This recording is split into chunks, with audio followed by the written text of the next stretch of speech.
It looks painful, but this is important preparation for hunting. Each family member has its own unique way of doing it. Some more thorough than others. Next,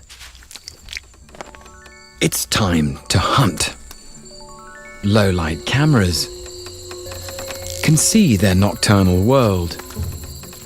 Each night, tarsiers must eat 1/10 of their body weight in insects.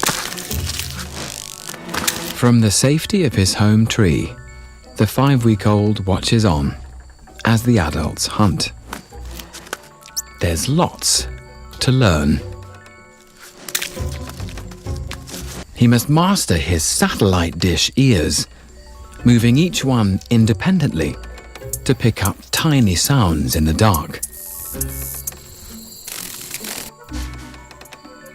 Next, he must learn to tilt his head to judge distance.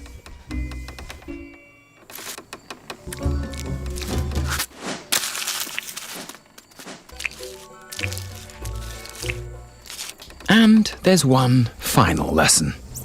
At family mealtimes, it's first come, first served. It's time for the family to venture deeper into the forest. Filming the family deeper in the forest than ever before, we can now see the secret way tarsiers keep their young safe through the night.